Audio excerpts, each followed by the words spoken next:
Israel Hamas युद्ध की वजह से हिजबुल्लाह और इजरायल जंग के मुहाने पर खड़े हैं। दोनों के बीच लगातार भीषण हमले हो रहे हैं और ऐसा माना जा रहा है कि इजरायल कभी भी हिजबुल्लाह के ऊपर आक्रमण कर सकता है।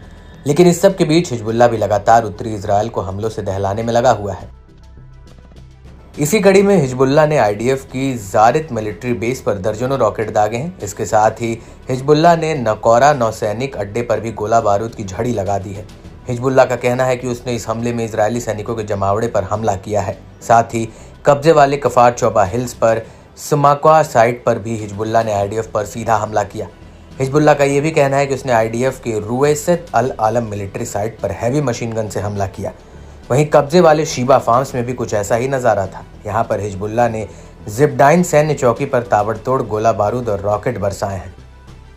इसको लेकर लेबनान के मीडिया हाउस अल मयादीन ने भी अपनी एक रिपोर्ट में कहा कि दक्षिणी लेबनान से इजरायल के पश्चिम अल जलील पर रॉकेट का पूरा जत्था दागा गया है।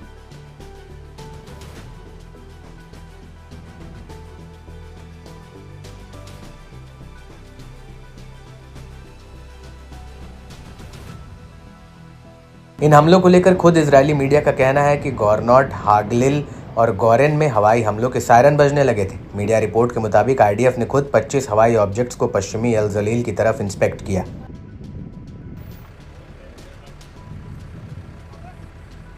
टाइम्स ऑफ इजरायल ने अपनी एक रिपोर्ट में कहा है कि हिजबुल्लाह ने उत्तरी इजरायल पर करीब 45 रॉकेट फायर किए। इस हमले से पहले आईडीएफ ने एक ड्रोन हमले में हिजबुल्लाह के field commander Abbas Ibrahim Hamza Hamada को मार गिराया था, जिसके बाद हिजबुल्लाह ने यह हमला किया है। आईडीएफ ने हिजबुल्लाह कमांडर अब्बास इब्राहिम को दक्षिणी लेबनान के डेयर किफा में ढेर किया और इसके बाद ही तमतमाए हिजबुल्लाह ने इजरायल के गलीली पर दोपहर 2:30 पर करीब 25 रॉकेट फायर कर दिए।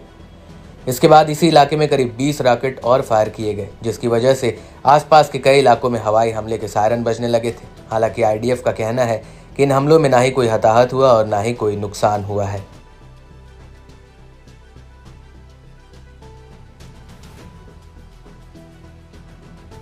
लेकिन बड़ी बात यह है कि हिजबुल्लाह के रीजनल कमांडर को मारकर आईडीएफ को बड़ी कामयाबी मिली है। आईडीएफ का कहना है कि हमादा हिजबुल्लाह की एक रीजनल यूनिट में ऑपरेशंस का अधिकारी था, जो कि जोया इलाके में सक्रिय था। यह इलाका दक्षिणी लेबनान के डेर किफा इलाके से काफी नजदीक है और यह इलाका इजरायल लेबनान बॉर्डर से बेहद ही नजदीक है।